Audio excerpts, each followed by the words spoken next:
بسم اللہ الرحمن الرحیم۔ شروع اللہ کے نام سے جو بڑا مہربان نہایت رحم والا ہے۔ محترم سامعین، السلام علیکم ورحمۃ اللہ وبرکاتہ۔ اب ہم آتے ہیں سیدنا صالح علیہ السلام کے قصے کی طرف۔ دن گزرتے گئے اور لوگ ایک بار پھر ابلیس لعین کے وسوسے میں آ کر کفر کی طرف پلٹ آئے، کیونکہ ابلیس کسی بھی شخص کو وسوسے میں ڈالے بغیر نہیں چھوڑتا۔ اس طرح ایک بار پھر کفر پھیل گیا، چنانچہ اللہ نے ان کی ہدایت کے لیے صالح علیہ السلام کو مبعوث فرمایا۔ یہ سمود کے پوتوں میں سے ایک عربی نبی تھے۔ ان کا نسب نامہ اس طرح ہے: صالح بن عبید بن سیاف بن ماشح بن عبید بن حاضر بن سمود بن ارم بن سام بن نوح علیہ السلام۔ گویا صالح علیہ السلام کا تعلق قوم سمود سے تھا، اور یہ قوم عاد کی نسل سے تھی۔ سمود کی قوم نے یمن کو خیربات کہا اور جزیرے سے شمال کی طرف منتقل ہو گئے، پھر وہاں ہجر نامی ایک بستی میں جا ٹھہرے۔ قرآن کریم کی سورۃ الحجر اسی بستی کے نام سے موسوم ہے۔ قوم عاد کا تذکرہ سورۃ الحجر کے علاوہ سورۃ الاحقاف اور سورہ ہود میں بھی ہے۔ اللہ تعالیٰ سورۃ الحجر آیت 80 میں فرماتے ہیں، اور ہجر والوں نے بھی رسولوں کو جھٹلایا۔ ہجر قوم سمود کا مرکزی شہر تھا۔ اب وہ مدائن صالح کے نام سے مشہور ہے۔ یہ شہر مدینہ منورہ کے شمال مغرب میں 380 کلومیٹر کے فاصلے پر واقع ہے۔ یہ لوگ بھی پہاڑوں کو تراش کر گھر بناتے تھے۔ یہ صنعت اور کاریگری انہوں نے قوم عاد سے وراثت میں پائی تھی۔ اللہ تعالیٰ سورۃ الفجر آیت 9 میں فرماتے ہیں، اور قوم سمود کے ساتھ کیا کیا جنہوں نے وادی میں بڑے بڑے پتھر تراشے تھے۔ قرآن مجید میں اللہ تعالیٰ ایک مقام پر فرماتے ہیں، اور ہم نے قوم عاد اور سمود کو غارت کیا جن کے بعض مکانات آپ کے سامنے ظاہر ہیں۔ ان کے مکانات ان کی تباہی سے لے کر اب تک موجود ہیں۔ شام کے راستے میں خیبر، تیما سے تبوک تک قوم سمود کے آثار پائے جاتے ہیں۔ یہ لوگ کس طرح پتھر تراش کر گھر بناتے تھے، اللہ تعالیٰ نے سورۃ الاعراف آیت 74 میں اس کا ذکر کیا ہے۔ اس وقت کو یاد کرو جب اللہ تعالیٰ نے تمہیں قوم عاد کے بعد جانشین بنایا اور تمہیں زمین پر رہنے کا ٹھکانہ دیا کہ نرم زمین پر محل بناتے ہو اور پہاڑوں کو تراش کر ان میں گھر بناتے ہو۔ سو اللہ کی نعمتوں کو یاد کرو اور زمین میں فساد مت پھیلاؤ۔ یہ آیت ان کی طاقت، جسم کی صلاحیت اور ماہر فن ہونے پر دلیل ہے۔ پہاڑوں کو تراشنا دراصل قوم عاد کی عادت تھی۔ یہ بھی چونکہ انہی سے تھے، اس لیے وراثت میں یہ کام انہیں بھی آ گیا تھا۔ جس طرح اللہ نے عاد کو اپنی نعمتوں سے نوازا تھا، اسی طرح سمود کو ان سے بڑھ کر نعمتیں دی تھیں۔ اللہ تعالیٰ صالح علیہ السلام کی زبانی ان سے فرماتے ہیں، اے قوم سمود، کیا تمہیں ان چیزوں میں بے فکری سے رہنے دیا جائے گا، یعنی باغات، چشموں، کھیتوں اور کھجوروں میں جن کا خوشہ ملائم ہے، اور تم پہاڑوں کو تراش کر پرتکلف گھر بناتے ہو؟ پس اللہ سے ڈرو اور میرا کہنا مانو۔ لیکن ان لوگوں نے ہر طرح سے قوم عاد کی پیروی کی، نصیحت پکڑنے کی بجائے بتوں کی عبادت شروع کر دی۔ اللہ نے ان کے درمیان صالح علیہ السلام کو مبعوث فرمایا۔ آپ نبوت ملنے سے پہلے بھی عقل مند اور علم والے تھے، باعزت گھرانے سے تعلق رکھتے تھے۔ اپنے معاملات میں لوگ ان سے مشورے لیتے تھے، لہٰذا انہیں ایک خاص مقام حاصل تھا۔ لیکن جب آپ نے انہیں ایک اللہ پر ایمان لانے، اس کے سوا کسی کی عبادت نہ کرنے کی دعوت دی تو ان کا ساتھ چھوڑ گئے۔ جواب میں ان سے کہنے لگے، اے صالح، اس سے پہلے تو ہم تجھ سے بہت کچھ امیدیں لگائے ہوئے تھے۔ مطلب یہ کہ پہلے تو ہمارے نزدیک آپ کا بہت مرتبہ تھا، مقام تھا، ہمیں آپ سے بہت امیدیں تھیں، لیکن آپ نے تو یہ باتیں کہہ کر ہماری ساری امیدوں پر پانی پھیر دیا۔ ان کے اس جواب کے باوجود صالح علیہ السلام انہیں اللہ کی طرف بلاتے رہے اور ان سے کہتے رہے، اے میری قوم، اللہ کی عبادت کرو، اس کے سوا تمہارا کوئی معبود نہیں۔ تمام انبیاء کی اپنی اپنی قوم کو یہی دعوت تھی کہ اے لوگو، اللہ کی عبادت کرو، اسی نے تمہیں زمین سے پیدا کیا ہے، اسی نے تمہیں زمین میں آباد کیا ہے، اس سے معافی طلب کرو، یقیناً میرا رب قریب ہے اور دعاؤں کو قبول کرنے والا ہے۔ اے میری قوم، تم نیکی سے پہلے برائی کی جلدی کر رہے ہو، اللہ سے معافی کیوں نہیں مانگتے کہ تم پر رحم کیا جائے؟ اللہ سے ڈرو، میری اطاعت کرو، حد سے گزر جانے والے بے باک لوگوں کی اطاعت سے باز آؤ، وہ ملک میں فساد پھیلا رہے ہیں اور اصلاح نہیں کرتے۔ صالح علیہ السلام نے ہود علیہ السلام کی طرح اپنی قوم کو نصیحت کی، لیکن ان ظالموں نے بھی اسی طرح کفر کیا جیسے قوم عاد نے کیا تھا۔ کہنے لگے، یہ کیسے ہو سکتا ہے کہ ہم اپنے میں سے ایک شخص کے تابع ہو جائیں؟ اس اکیلے کی اتنی زیادہ فضیلت کی آخر کیا وجہ ہے؟ ہم نہیں مان سکتے کہ ہم میں صرف اسی ایک پر اللہ کی باتیں نازل ہوتی ہیں۔ پھر وہ اس سے بھی آگے بڑھے اور اللہ کے نبی کو کھلے الفاظ میں پرلے درجے کا جھوٹا کہا، جادوگر کہا۔ پھر یہ سرکش اور کافر لوگ صالح علیہ السلام کے ساتھ ایمان لانے والے کمزور غریب لوگوں کو مخاطب کر کے کہنے لگے، کیا تم صالح پر ایمان رکھتے ہو؟ ہم تو اس کے منکر ہیں۔ اس طرح صالح علیہ السلام دن رات انہیں دعوت دیتے رہے، یہاں تک کہ یہ لوگ صالح علیہ السلام سے کہنے لگے، تم نے اور تمہارے ساتھیوں نے ہمارے اندر نحوست پھیلا رکھی ہے اور اسی لیے ہم مشکلات اور مصائب کا شکار ہیں، لہٰذا تم ہم سے دور ہو جاؤ۔ صالح علیہ السلام نے انہیں جواب دیا، تم پر نحوست اللہ کی طرف سے ہے، تم فتنے میں پڑے ہوئے لوگ ہو۔ پھر اس کے بعد وہ لوگ صالح علیہ السلام سے مکمل طور پر دشمنی کرنے لگے اور انہوں نے آپ کو یہاں تک کہہ دیا کہ آپ ہماری مجلس میں نہ آیا کریں کیونکہ آپ منحوس ہیں۔ پھر بات یہاں تک پہنچی کہ صالح علیہ السلام نے انہیں اللہ کے عذاب سے ڈرایا، دھمکایا اور کہا، اے میری قوم کے لوگوں، ذرا بتلاؤ تو اگر میں اپنے رب کی طرف سے کسی مضبوط دلیل پر ہوا اور اس نے مجھے اپنے پاس سے رحمت عطا کی ہو، پھر میں نے اس کی نافرمانی کی، تو کون ہے جو اس کے مقابلے میں میری مدد کرے؟ تم تو میرا نقصان ہی بڑھا رہے ہو۔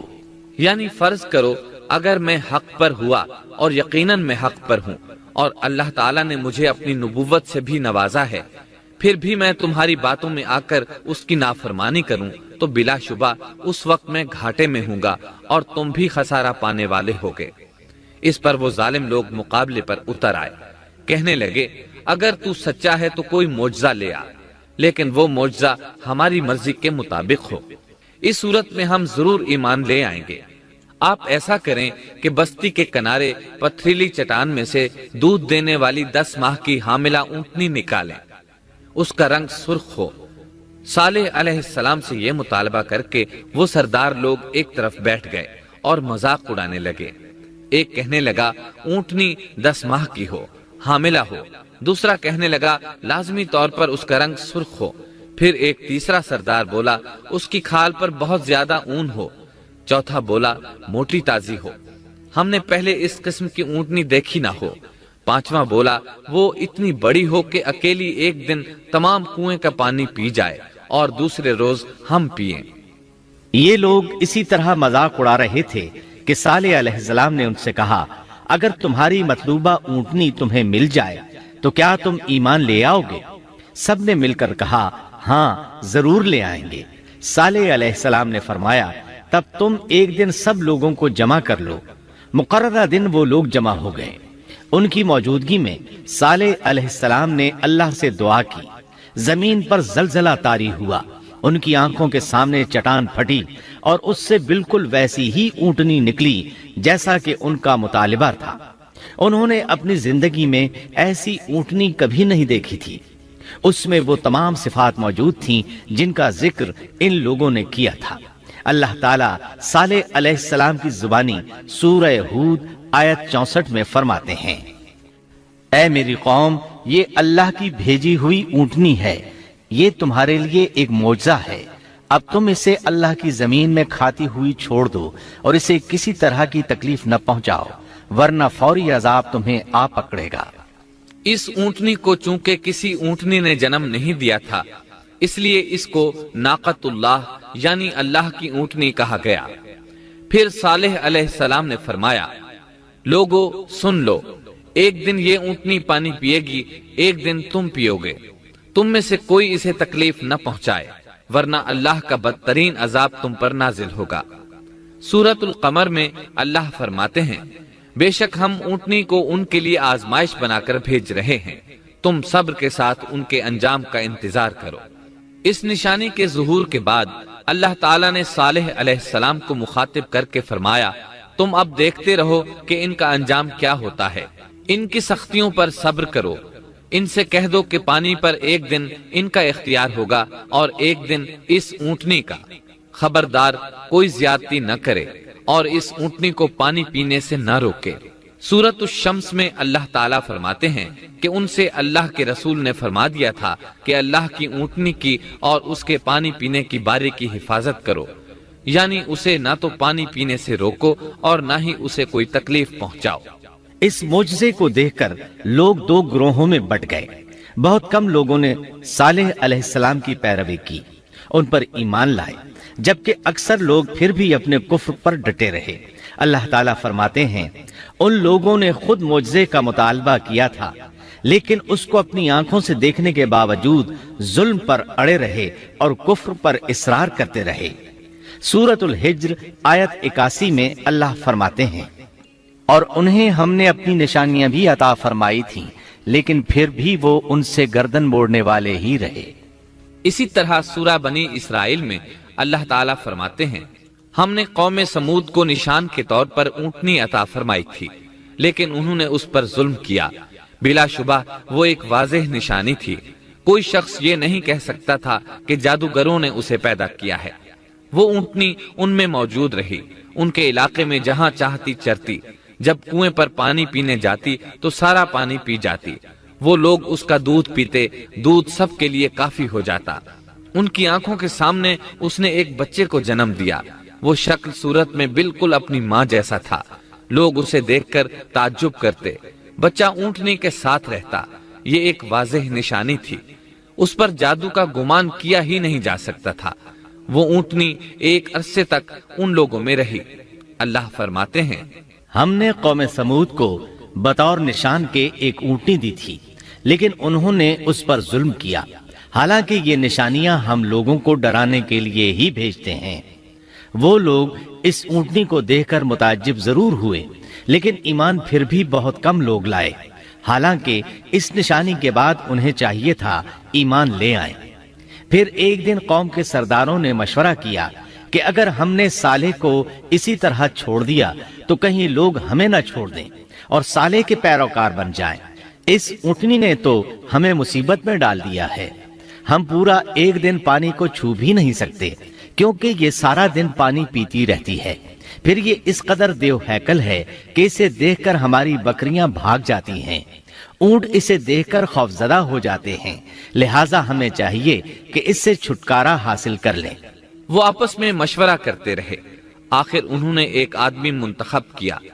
مورخین کا اس پر اتفاق ہے کہ اس کا نام قدار بن سالف تھا، اس کے ساتھ اس کا ایک ساتھی بھی تھا۔ ان دونوں نے مل کر اونٹنی کو قتل کیا۔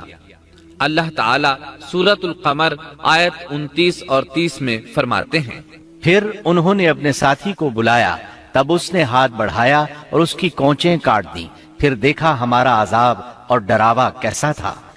اس قدار کے بارے میں نبی کریم صلی اللہ علیہ وسلم کا ارشاد ہے کہ پہلے لوگوں میں سے سب سے زیادہ بدبخت یہی تھا۔ اللہ تعالیٰ نے قرآن مجید میں اس کا ذکر یوں فرمایا ہے، فَنَادَوْا صَاحِبَهُمْ، پھر انہوں نے اپنے ساتھی کو پکارا۔ سورۃ الشمس میں اللہ فرماتے ہیں، إِذِ انبَعَثَ أَشْقَاهَا، جب ان میں بڑا بدبخت شخص اٹھ کھڑا ہوا۔ یہ بدبخت قدار اٹھا، اپنے ساتھی کو ساتھ لیا اور اونٹنی کو قتل کرنے کے لیے تیار ہو گئے۔ آپس میں مشورہ ہوا کہ یہ نہ کہا جائے ہم نے اسے قتل کیا ہے۔ اس طرح باقی لوگوں نے بھی ان سے اتفاق کیا۔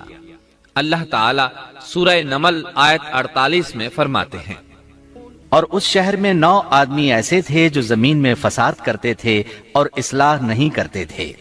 مطلب یہ کہ یہ لوگ فساد کی انتہا کو پہنچے ہوئے تھے، ان میں بھلائی نام کو نہیں تھی اور نہ ان کا فساد کی اصلاح کا ارادہ تھا۔ بخاری، مسلم اور مسند احمد کی ایک حدیث میں ہے، رسول اللہ صلی اللہ علیہ وسلم نے ایک بار اپنے خطبے میں اس اونٹنی اور اسے مار ڈالنے کا ذکر فرمایا۔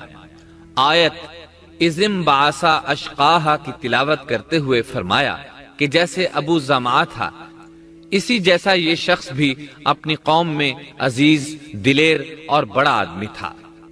تمام لوگوں نے اس بدبخت کے ساتھ عہد کیا اور اسے یقین دہانی کرائی کہ اگر تمہارے ساتھ کسی نے برائی کا ارادہ کیا تو تمام قوم تمہاری حمایت میں اٹھ کھڑی ہوگی۔ اس یقین دہانی کے بعد یہ بدبخت اونٹنی کے انتظار میں بیٹھ گئے۔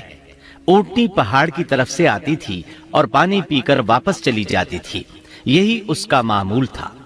جب ان لوگوں نے چٹان سے اونٹنی کو نکلتے دیکھا تو اچانک حملہ کرنے کے لیے آگے بڑھے، لیکن اس کا جثہ دیکھ کر خوفزدہ ہو گئے، الٹے پاؤں بھاگے۔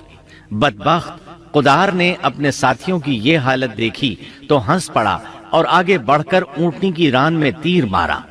اس سے اونٹنی کی ران کی ہڈی ٹوٹ گئی اور وہ نیچے گر گئی۔ پھر اس ظالم نے اپنے ساتھیوں کو آواز دی اور آگے بڑھ کر اونٹنی کی کونچیں کاٹ دی۔ سورۃ الشمس میں اللہ تعالیٰ فرماتے ہیں، ان لوگوں نے اپنے پیغمبر کو جھوٹا سمجھ کر اس اونٹنی کی کونچیں کاٹ دی، پس ان کے رب نے ان کے گناہوں کے باعث ان پر ہلاکت ڈالی اور پھر ہلاکت کو عام کر دیا اور اس بستی کو برباد کر دیا۔ اونٹنی کی کونچیں کاٹ دیے جانے کے بارے میں اللہ تعالیٰ ایک دوسرے مقام پر فرماتے ہیں کہ پس انہوں نے اونٹنی کو مار ڈالا اور اپنے پروردگار کے حکم سے سرتابی کی اور کہنے لگے، اے صالح، جن عذابوں سے تو ہمیں دھمکاتا رہتا تھا، اگر تو واقعی پیغمبر ہے تو ان عذابوں کو ہم پر نازل کرا دے۔ اونٹنی پر حملہ ہوتے ہی اس کا بچہ بھاگ نکلا تھا۔ وہ پہاڑ کی چوٹی پر چڑھ گیا، 3 مرتبہ بلبلایا۔ یہ بدبخت اس کے پیچھے بھاگے اور آخر اسے بھی قتل کر دیا۔ پھر تمام بستی والے جمع ہوئے، اونٹنی اور اس کے بچے کا گوشت تیار کیا اور مزے کے ساتھ اس کو کھایا۔ اس جرم میں ان سب نے شرکت کی، البتہ جو لوگ صالح علیہ السلام پر ایمان لے آئے تھے وہ الگ تھلگ رہے۔ صالح علیہ السلام کو جب یہ خبر ملی تو وہ گھبرائے ہوئے اونٹنی کے پاس پہنچے۔ اونٹنی بے جان پڑی تھی، اس کا بچہ بھی بے جان تھا۔ لوگ ان کے گرد جمع تھے اور ان کا گوشت کھا رہے تھے۔ اس وقت صالح علیہ السلام نے ان سے کہا، اس پر صالح نے کہا کہ اچھا تم 3 دن تک اپنے گھروں میں رہ سہ لو، یہ وعدہ جھوٹا نہیں ہے۔ مطلب یہ کہ تمہیں صرف 3 دن کی مہلت ہے، اس کے بعد تم سب کے سب ہلاک کیے جاؤ گے۔ وہ صالح علیہ السلام کی بات کو رد کرتے ہوئے انہیں دھمکیاں دینے لگے کہ جن عذابوں کا تو ہم سے وعدہ کر رہا ہے، اگر تو سچا ہے تو ان کو ہم پر نازل کر دے۔ اس کے بعد وہ جمع ہو کر مشورہ کرنے لگے کہ آج رات صالح کو بھی مار ڈالو۔ ان کے اس مشورے کے بارے میں اللہ تعالیٰ سورۃ النمل آیات 48 اور 49 میں فرماتے ہیں، اس شہر میں 9 سردار تھے، وہ زمین میں فساد پھیلاتے رہتے تھے اور اصلاح نہیں کرتے تھے۔ انہوں نے آپس میں بڑی بڑی قسمیں کھا کھا کر عہد کیا کہ رات ہی کو صالح اور اس کے گھر والوں پر چھاپا ماریں گے اور اس کے وارثوں سے صاف کہہ دیں گے کہ ہم اس کے اہل کی ہلاکت کے وقت موجود نہیں تھے اور ہم بالکل سچے ہیں۔ اب یہ لوگ صالح علیہ السلام کے گھر کی طرف چلے۔ اللہ تعالیٰ سورۃ النمل آیات 50 اور 51 میں فرماتے ہیں، اور انہوں نے ایک داؤ کھیلا، سو ہم نے بھی ایک ایسا داؤ کھیلا کہ انہیں خبر بھی نہ ہوئی۔ پھر دیکھو کہ ان کے داؤ کا کیا انجام ہوا، ہم نے انہیں اور ان کی ساری قوم کو ہلاک کر دیا۔ صالح علیہ السلام کا گھر پہاڑ کی بلندی پر تھا۔ یہ فسادی لوگ ابھی اوپر چڑھ رہے تھے کہ زمین حرکت کرنے لگی۔ ایک چٹان اوپر سے لڑھکتی ہوئی آئی اور ان تمام کو پیس کر رکھ دیا۔ ان 9 فسادی لوگوں کی ہلاکت کے ساتھ ہی اللہ کے عذاب کی ابتدا ہو چکی تھی۔ چنانچہ صالح علیہ السلام نے اپنے ساتھیوں کے ساتھ اس بستی کو چھوڑ دیا، یعنی وہ ہجر کے علاقے سے نکل گئے۔ صبح ہوئی تو لوگوں نے ایک عجیب منظر دیکھا۔ قوم سمود کے تمام لوگوں کے چہرے زرد پڑ چکے تھے، وہ سب رونے لگے کیونکہ عذاب کے آثار شروع ہو چکے تھے۔ دوسرے دن تمام لوگوں کے چہرے آگ کی طرح سرخ ہو گئے اور تیسرے دن تمام کے چہرے سیاہ ہو چکے تھے۔ اپنی یہ حالت دیکھ کر سب لوگ رونے اور چیخ پکار کرنے لگے، اپنی قبریں کھودنے لگے۔ اب انہیں یقین ہو چکا تھا کہ عذاب کا وعدہ برحق تھا۔ اللہ تعالیٰ نے انہیں پہلی قوموں کی طرح ایک قسم کا عذاب نہیں دیا تھا، جیسے قوم نوح کو صرف طوفان کے ذریعے ہلاک کیا گیا، قوم عاد کو صرف طوفانی ہوا کے ذریعے ہلاک کیا گیا، لیکن قوم سمود کو اللہ تعالیٰ نے طرح طرح کے عذابوں سے دوچار کیا، اس لیے کہ انہوں نے اپنی مطلوبہ شرط پوری ہونے کے باوجود ایمان قبول نہیں کیا تھا۔ عذاب کی ابتدا زلزلے سے ہوئی، زمین حرکت کرنے لگی، اس کی وجہ سے وہ لوگ اپنے گھروں میں اوندھے کے اوندھے پڑے رہ گئے، ان میں اٹھنے کی طاقت تک نہ رہی۔ پھر آسمان میں سخت کڑاکا ہوا، اس کی ہولناک دہشت انگیز چنگھاڑ نے ان کے بھیجے پھاڑ کر رکھ دیے، ایک ہی لمحے میں ایک ساتھ وہ سب ڈھیر ہو گئے۔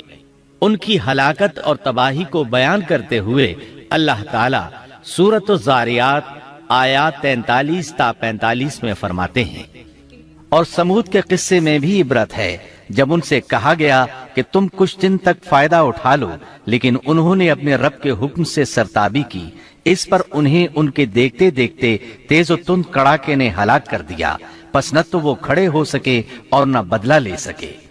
اسی طرح سورہ ہود میں اللہ تعالیٰ نے ان کی تباہی کا نقشہ اس طرح کھینچا ہے کہ ایک زور کی کڑک نے ان ظالموں کو آ لیا، پھر تو وہ اپنے گھروں میں زانوں کے بل مردہ پڑے رہ گئے، ایسے گویا کہ وہ کبھی آباد ہی نہ تھے۔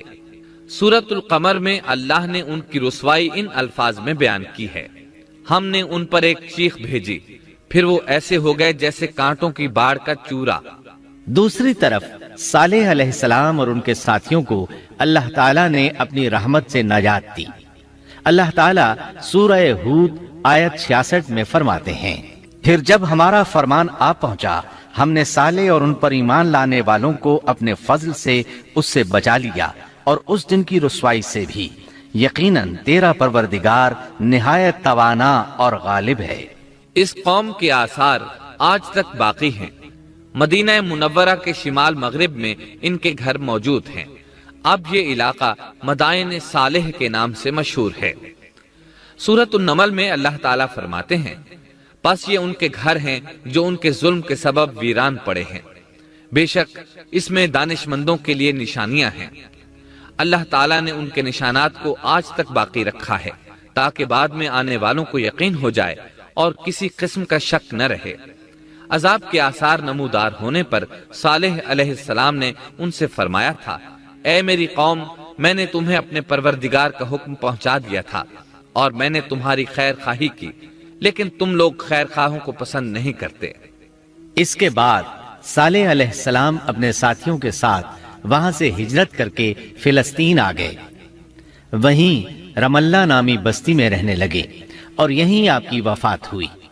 نبی کریم صلی اللہ علیہ وسلم صحابہ کرام رضی اللہ عنہم کے ساتھ تبوک تشریف لے گئے تو آپ نے مدائن صالح کے قریب قیام فرمایا تھا۔ صحابہ نے ان کنووں سے پانی لے لیا جو قوم سمود کے استعمال میں رہے تھے، کچھ برتن بھی وہاں سے لے لیے۔ آپ کو پتہ چلا تو آپ نے حکم فرمایا، ان برتنوں کو توڑ دو اور اس پانی کو بہا دو اور اس پانی سے جو کھانا تیار کیا ہے اس کو الٹ دو۔ آپ نے انہیں ان گھروں میں داخل ہونے سے بھی روک دیا جن میں اللہ کا عذاب نازل ہوا تھا۔ آپ صلی اللہ علیہ وسلم نے فرمایا، میں ڈرتا ہوں تم پر بھی ایسا عذاب نہ آ جائے جیسا ان پر آیا تھا، اس لیے ان کے علاقے میں داخل نہ ہوا کرو، اور اگر داخل ہونا پڑ جائے تو روتے ہوئے داخل ہوا کرو، اور رونا نہ آئے تو رونے جیسی شکلیں بنا لیا کرو تاکہ تمہارا شمار ظالموں میں نہ ہو۔ اللہ تعالیٰ فرماتے ہیں، آگاہ رہو، قوم سمود نے اپنے رب سے کفر کیا، سن لو ان سمودیوں پر پھٹکار ہے۔ قرآن میں ان کا قصہ 26 سے زائد مرتبہ بیان کیا گیا ہے۔ اس کے بعد لوگ ایمان کی حالت میں امن چین کی زندگی بسر کرنے لگے، لیکن پھر نئے سرے سے ان میں خرابی پیدا ہوئی۔ شیطان نے پھر اپنا کام دکھایا، ان کے دلوں میں وسوسہ ڈالا اور فلسطین، عراق، مصر اور جزیرے کے نواحی علاقوں میں شرک پھیل گیا۔ لوگ ایک بار پھر کفر کی طرف پلٹ پڑے۔ اس پورے قصے میں چند عبرتیں ہیں، آئیے ذرا ان کا بھی ذکر ہو جائے۔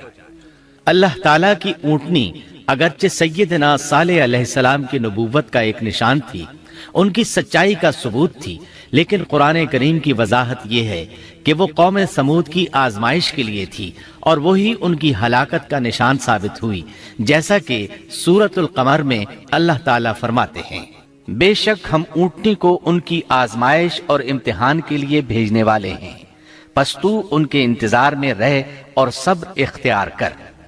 سنت اللہ یہ رہی ہے کہ اگر وہ اپنے پیغمبر کو کسی قوم کی ہدایت کے لیے بھیجے اور قوم اس کی ہدایت پر کان نہ دھرے تو ضروری نہیں کہ وہ قوم ہلاک کر دی جائے، لیکن جو قوم اپنے نبی سے اس وعدے پر نشان طلب کرے کہ اگر ان کا مطلوبہ نشان ظاہر ہو گیا تو وہ ایمان لے آئیں گے، اور پھر نشان آ جانے کے بعد وہ ایمان نہ لائے تو اس قوم کی ہلاکت یقینی ہے۔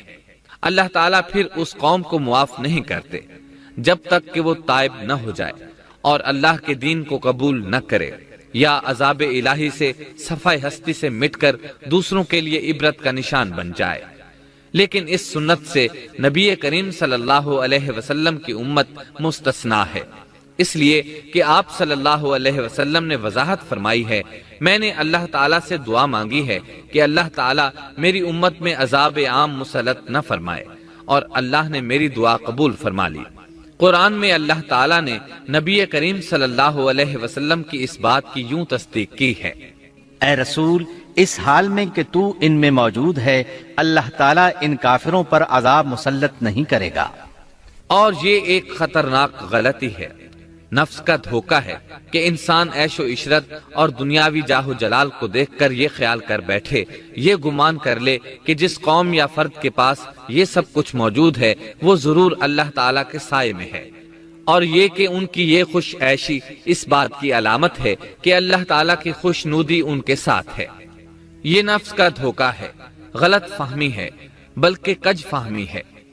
قرآن کریم کے اس واقعے میں جگہ جگہ اس بات کی وضاحت ہے کہ بعض اوقات زیادہ سے زیادہ خوش عیشی زیادہ سے زیادہ عذاب کا پیش خیمہ ثابت ہوتی ہے، اگرچہ قوموں کے لیے اس کی مدت چند ماہ یا چند سال نہیں بلکہ گھبرا دینے والی مدت ہی کیوں نہ ہو، مگر ہر قسم کی دنیاوی کامیابیوں اور خوش عیشیوں کے ساتھ جب ظلم، سرکشی اور غرور کسی قوم کا مستقل شعار بن جائے تو سمجھ لو اس کی تباہی اور ہلاکت کا وقت قریب آ پہنچا۔ اللہ تعالیٰ فرماتے ہیں، تیرے رب کی پکڑ بہت سخت ہے، لیکن اس کے ساتھ ہی یہ بات بھی ہے کہ کسی قوم میں تمام تر خرابیوں کے باوجود اگر قوم سے اکثر افراد اللہ کے شکر گزار ہوں، اس کے بندوں کے ساتھ انصاف کرنے والے اور آپس میں نیک نیت اور خیر خواہی کرنے والے ہوں، تو بلا شبہ وہ اللہ کے ہاں مقبول بندے ہیں، اور انہی کو دنیا اور آخرت کی کامیابیوں کی بشارت ہے، اور انہی کے لیے یہ دنیاوی عیش اللہ کی بے انتہا نعمتوں کی علامت ہے۔ انہی الفاظ پر سیدنا صالح علیہ السلام کا قصہ اختتام کو پہنچا۔